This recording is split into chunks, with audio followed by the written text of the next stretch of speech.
อึ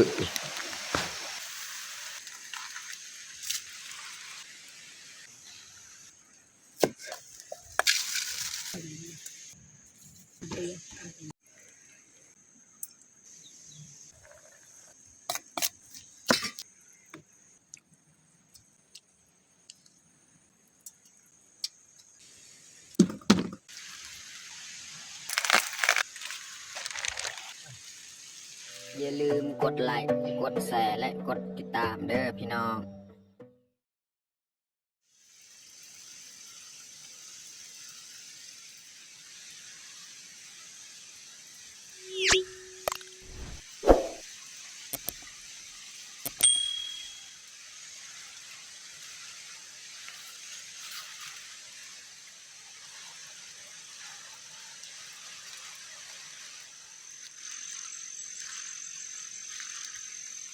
ครับสบายดีแล้วก็สวัสดีเบิร์ดสู้ผู้สู้คนเนาะยินดีต้อนรับเขาสู้ซองเบายืงแล้วก็สำหรับมื้อนี้ก็พาเมียเขาให้มื้อนี้แมนเขาสิเขามาเสียหญ้าให้เพราะว่าหญ้าของเขามันก็หกแห้งส่วนสลีก็บ่มีไผเอานี่จนมันเรื่องแล้วเมื่อใดทันเขาก็เอาเมื่อใดบ่ทันเขาก็บ่เอาพี่น้องสลีแล้วก็มื้อนี้ไปเขาสิพาเมียไปเสียหญ้าให้ผู้และทั้งเทิงเพราะว่ามันหกแห้งทั้งนี้ก็หก แต่ว่าทางเทิงหันแค่ได้นึงเขาก็เลยเฮ็ดบอลเทิงกันก่อนเนาะแล้วก็น้องมุกดามียังอยากฝากให้ทุกคนเนาะน้องมุกดาก็อยากฝากให้ทุกคนช่วยให้กำลังใจสองน้องมุกดาเลยเพราะว่าน้องมุกดาเดี๋ยวนี้ก็เฮ็ดซองแล้วแต่ว่าอยากให้ทุกคนติดตามเบิ่งแล้วก็อยากให้กดไลค์กดแชร์เพื่อให้เฮาได้เฮ็ดคลิปต่อไปแมนก็คือตอนนี้คอยก็ได้ตั้งซองไม้ให้น้องมุกดาเนาะเพราะว่ามี FC หลายคนเนาะตั้งแต่ด้นและ FC เพิ่นแนะนำให้เบายึงสร้างซองไม้หรือว่าสร้างซองนึงให้น้องมุกดาเพิ่นเนาะแต่ว่าเบายึงก็บ่ทันมีโอกาสบ่ทันมีเวลาแต่ว่าตอนนี้ก็เบายึงก็สร้างซองสำเร็จเรียบร้อยปัญหาต่อไปก็มีแต่คลิปและบางทีเฮาอัดเฮ็ดบ่ทันเนาะคลิปเบายึงก็สิลงซองมือต่อคลิปเนาะของซองน้องมุกดาเนาะสิลงซองมือต่อคลิปเนาะเพราะว่าเฮามีเวลาบ่ว่างเนาะเวลาบ่หลายพี่น้องเนาะก็เลยเฮาสิลงแบบนั้นเนาะแล้วก็ซองของน้องมุกดาแม่นเริ่มตั้งแต่มื้ออื่นเนาะเฮาสิปล่อยเลยเนาะคลิปของน้องมุกดาเนาะก็อยากฝากให้ FC ทุกคนเนาะช่วยกดติดตามช่วยกดไลค์กดแชร์เพื่อให้เพิ่นมีกำลังใจในการเฮ็ดคลิปต่อไปเนาะแล้วเฮาก็อยากฝากส่ำนี้มีแต่เบายึงสิเอาลิงก์เอาไปแชร์ให้ช่องของเบายึงล่ะFC ที่มักน้องมุกดาก็สามารถเข้าไปติดตามเบิ่งในช่องของเพิ่นแล้วก็สิแชร์ให้ช่องของเบายึงเนาะเอาบ่ไว้ละห่างแต่เขาอยากฝากส่ำนั้น FC นะแต่ต่อไปก็เฮาสิพาน้องมุกดาไปเสียหญ้าเนาะฝนตกก็บ่หยุดบ่เซาไปเสียหญ้าให้หลังจากนั้นก็มาเก็บสาลีเก็บพืชผักกับเฮ็ดกินเฮ็ดยากนี่เนาะ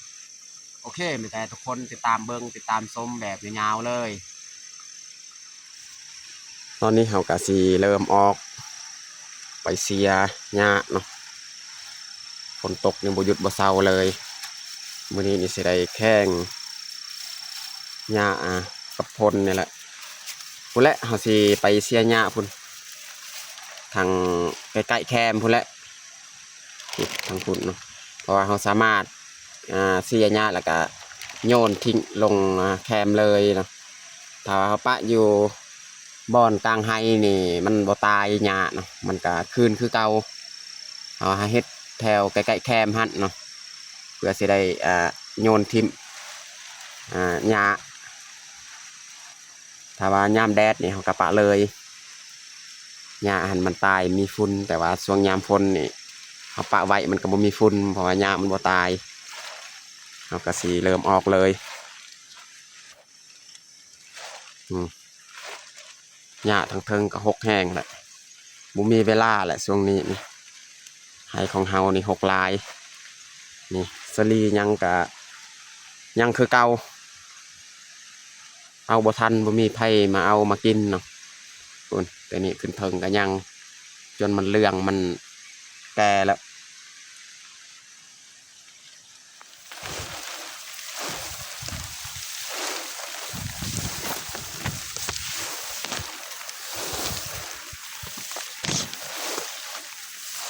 ต้นเขามันจะเปียกพี่น้องนี่บนนี้แหละเราสีลงมาเสียไก่แคมนี่สลอกสลีนี่กะเบิดแต่หนูกัดกินพี่น้องนี่พี่น้องเบิ่งว่าแต่สลีถั่วดินของเฮานี่แถวนี้นี่เบิดเลยนี่ถั่วดินพี่น้องเบิ่งนี่ถั่วดินนี่เบิดเลยบ่เหลือทีนี้ตั้งปลูกอีหยังมันก็บ่เหลือพี่น้องแต่หนูกัดกินสิเริ่มเฮ็ดอันนี้แหละ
ไปตัก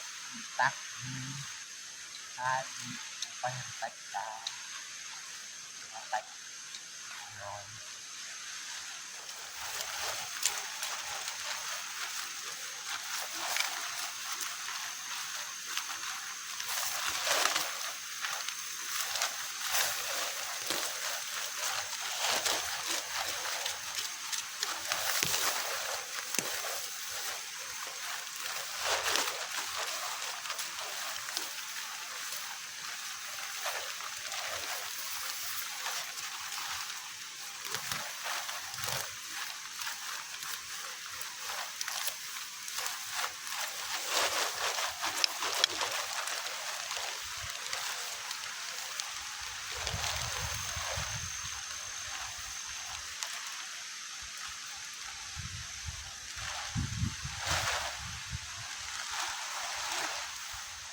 ตอนนี้เฮากะสิพักเที่ยงพี่น้อง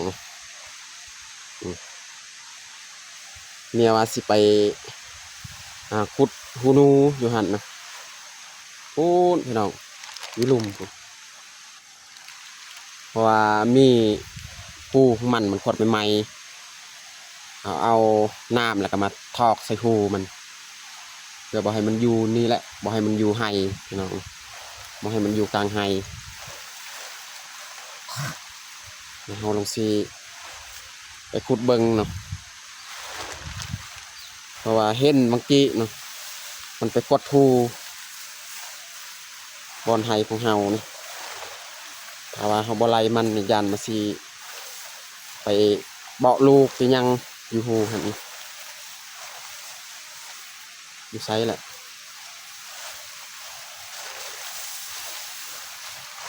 นี่บอนนี้แหละพี่น้องบอนเข้าดกๆงามๆนี่บอนท่มนี่มันเป็นนี่ไสแหละ นี่เป็นยังไงนี่เลย นี่แหละหูของมันโอ้ที่คอยมันลายพี่น้องสงสัยมันสิกดไปเฮ็ดหังอยู่ในนี่บ่ได้เข้างามๆสูงๆนี่บ่หันมันไปเฮ็ดเอาออกเบิ่ง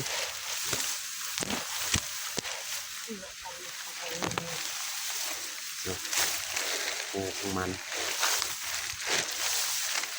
โอ้ยมันจะมูตัน คือจามตาด่าแล้วตัวมันเปะขึ้นหน่อย โอ้มัน ก็เลยตั้ง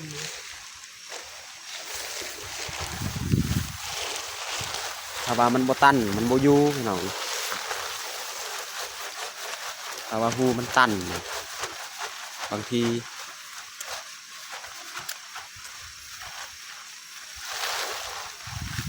ไอ้หลังที่ ตก จังเว้ย ไปตักน้ำใส่ตุกนี่เอาไปเทใส่หูนูประมาณจัก2-3ตุก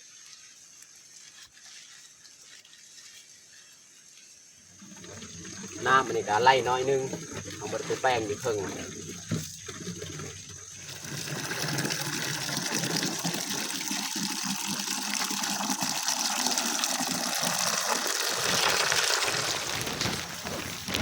เอาสีเทน้ำใส่เลยเทเข้าหู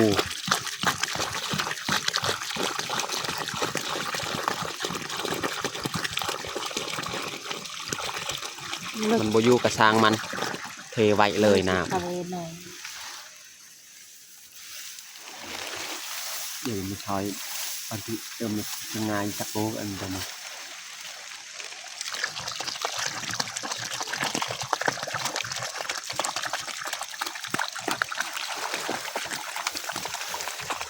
อันนี้แมนตุ๊กที่ซองแล้วใส่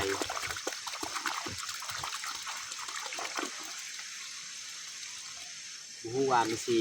มีหรือบอเห็ดแบบนี้พี่น้องเรายิงบ่อยากให้มันอยู่ให้พี่น้อง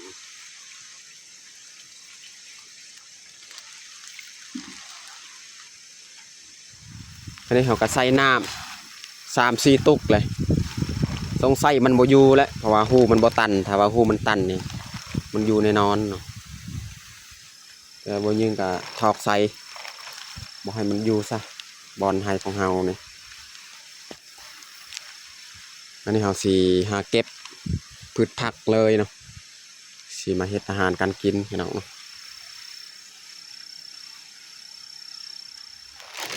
นี่พี่น้องเบิ่งหนูเบิดกัดกินนี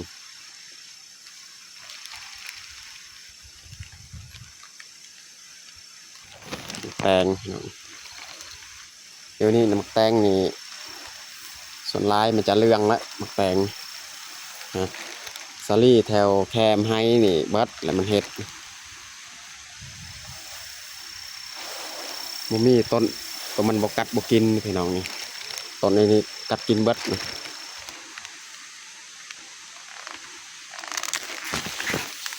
เอาตัวยัง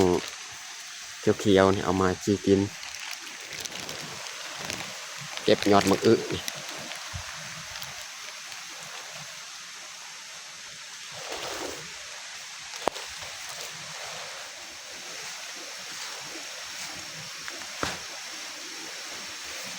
เอานกคาพี่น้องนกคายังมี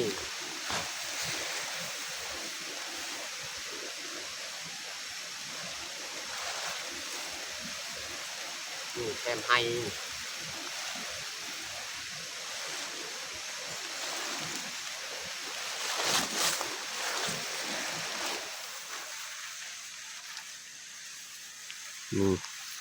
เก็บมะแตงพี่น้อง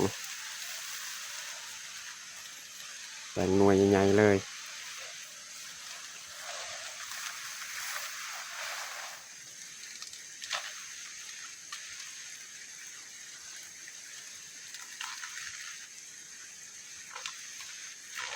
ตัวได้ยังเขียวๆนี่เขาเก็บ ที่กินตัวใดเรื่องกับปะ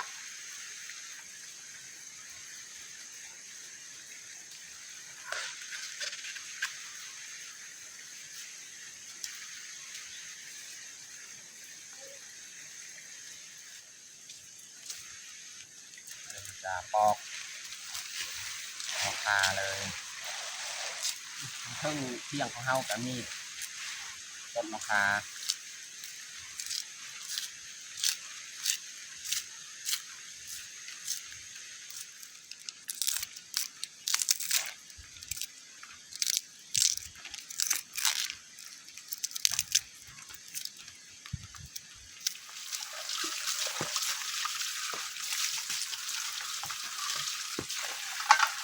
เอาถ้วยบวงเอาไปล้าง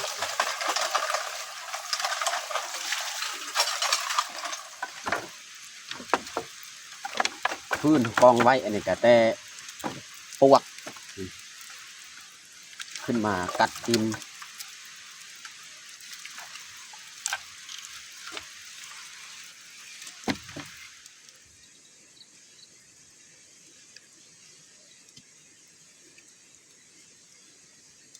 ดังพื้นดังไฟกับทางมันยากเพราะว่าพื้นไฟของเฮานี่มันจะเย็น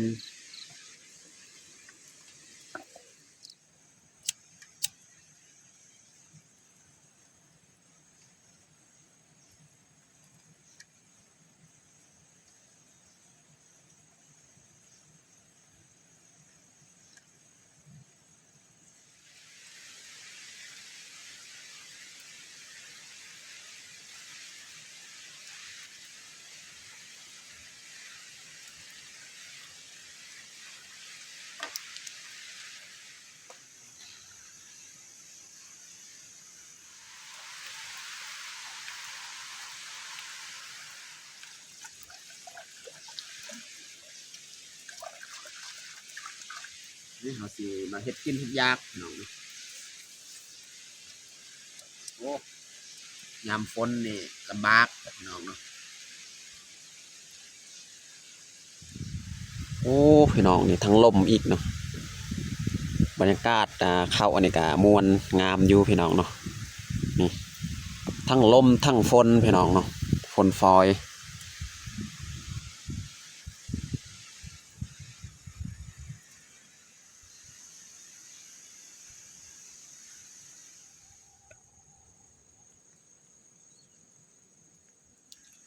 อาหารเที่ยงมื้อนี้ก็เฮาสิคั่วนี่พริกกระเทียมหอมแดงเนาะแล้วก็สิคั่วกุ้งพี่น้องนี่กุ้งแห้งเนาะสิตำแจ่วกุ้งพี่น้องเนาะแล้วก็สิลวกผักนี่ยอดปังอือ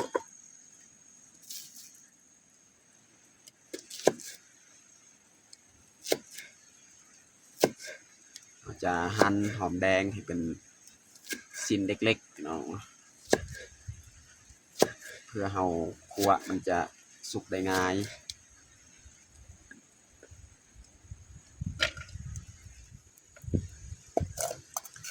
เอามาคั่วเลยพริกกระเทียม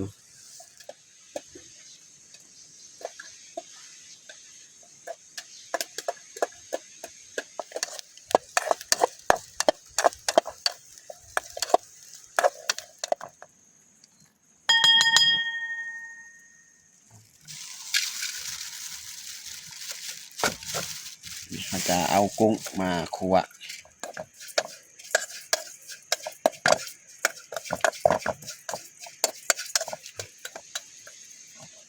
ตอนนี้เมียก็มา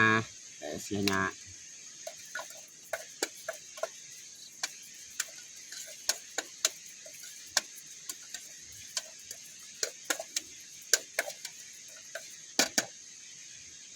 อ๋อสิพี่น้องเนาะกุ้งนี่ถ้าว่าเฮาคั่วดนมันสิไหม้แล้วมันคมกินบ่ได้นี่เราจะตักใส่กระพกเลย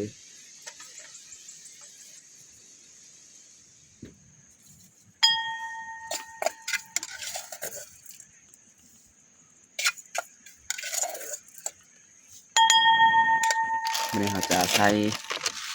เกลือเป็นนัวอีกนะใส่เกลือ ก็ใส่ผงนัวและสำนีนะ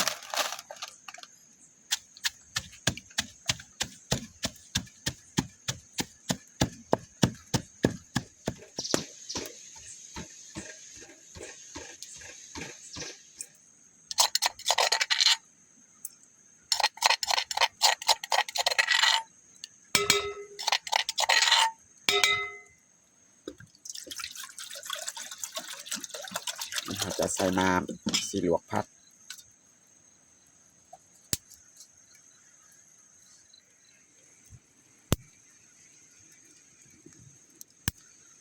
ปิ้งข้าวโพดพี่น้อง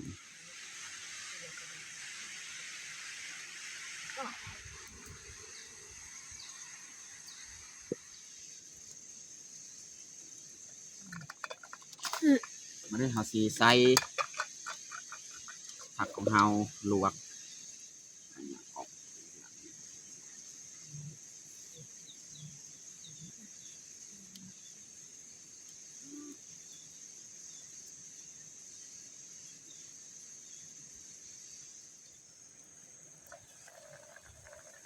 ตอนนี้ก็น่าจะสุกแล้วลวกผักของเฮาลวกยอดมะอึกับน้องคา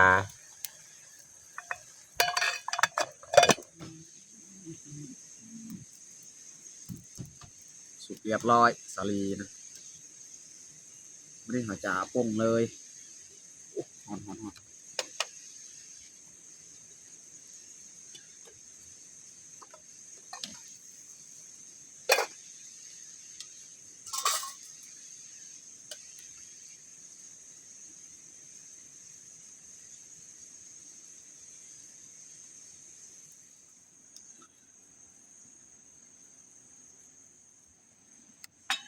นี่เขาจะมาปรุงแจ่วของเฮา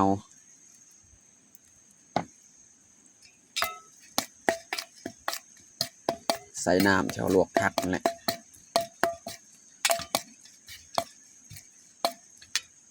เติมอีกน้ำนะโอเคแล้วสมีนะ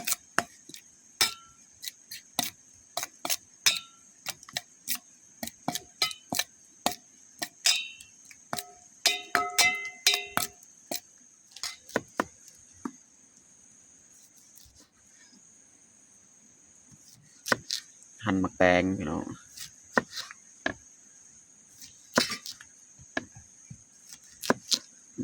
พอแล้วสำนีตอนนี้ก็เรียบร้อยของแตงขาวของเฮาหั่นมักแตงเนาะแล้วก็ซาลี่ปิ้งเนาะแล้วก็แจวกุ้งพี่น้องเนาะแล้วก็ลวกผักลวกยอดมื้อกับนอกคาสำหรับอาหารเที่ยงของเฮากับบัดนี้แหละตอนนี้ก็เรียบร้อยเฮาแต่งข้าวของเฮามีแต่เฮาจะลงมือกินข้าวเที่ยงเลยเอามากินข้าวเที่ยงน้ำกันเอามาเด้อพี่น้องมากินข้าวเที่ยงกัน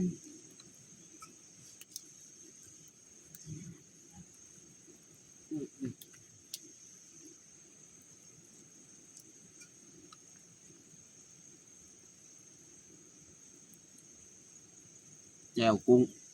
กินกับลวกผักเนาะ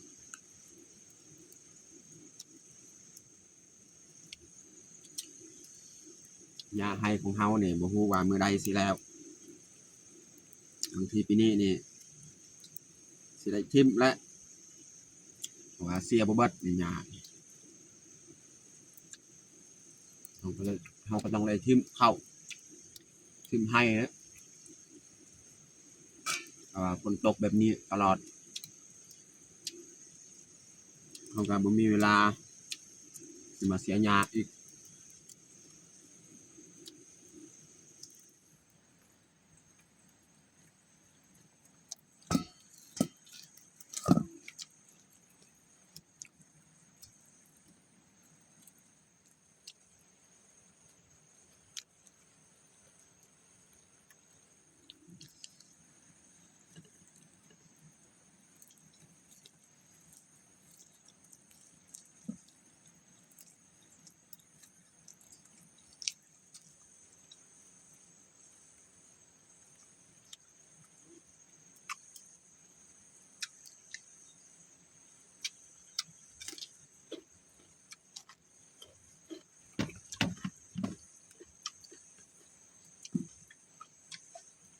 น้องค่าเนี่ย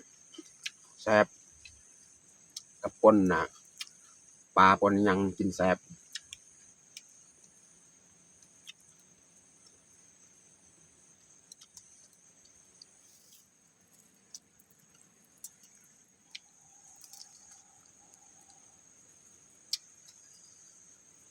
อันนี้หลังจากเขากินข้าวกินน้ำแล้ว กินสลีจีอีก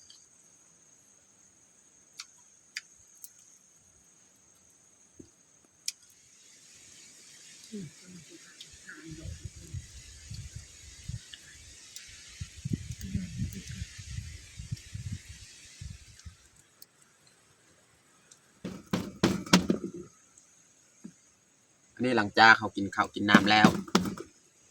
เอากระสีมาใส่กับดักพี่น้องนี่กับดัก6 ลัง 7 ลังในหั่นก็หลายลังแต่ว่ายันใส่บ่เบิดข้าวจะกลับบ้านนะใส่ประมาณจาก7 ลังยิ่งอาที่เขาใส่ก็นี่แหละใส่ข้าวโพดใส่สลีแล้วเขาก็เอามาใส่เลยนะใส่ใบเลยนะเอาหาใส่ตามกลางไฮเนี่ยเสียบใบ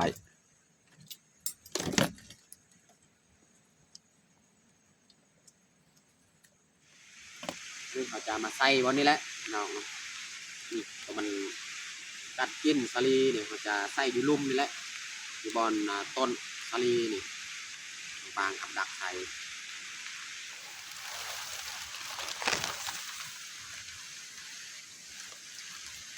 จะวางใส่นี้เลยเนาะบนต้นสลีเลยแล้วเอาเสือกมัดไว้แล้วไปใส่บนไม้อีก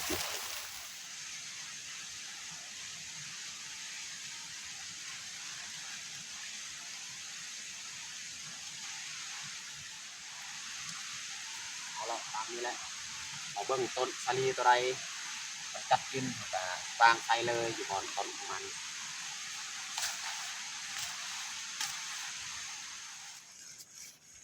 ตอนนี้เราก็ไปใส่กับดักเรียบร้อยเนาะนี่ต่อไปสิพาเมียไปเอาสลีแล้วจึงกลับบ้านเนาะ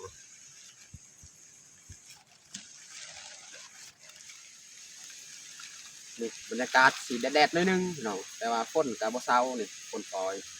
นี่ไปเอาสลีก่อน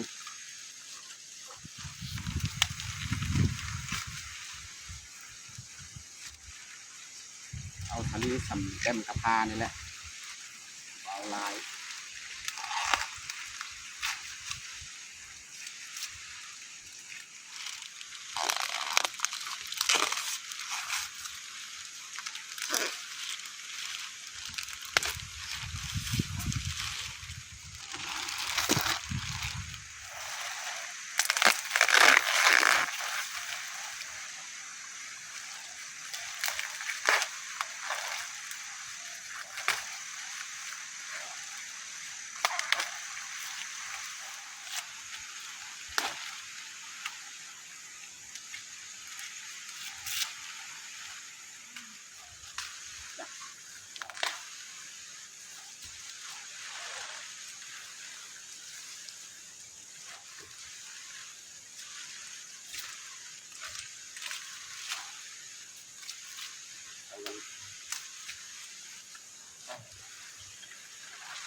ตอนนี้ก็เรียบร้อย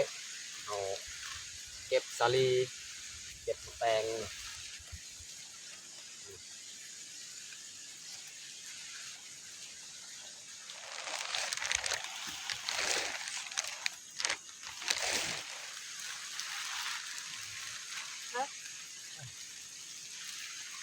ตอนนี้ก็เรียบร้อยเอา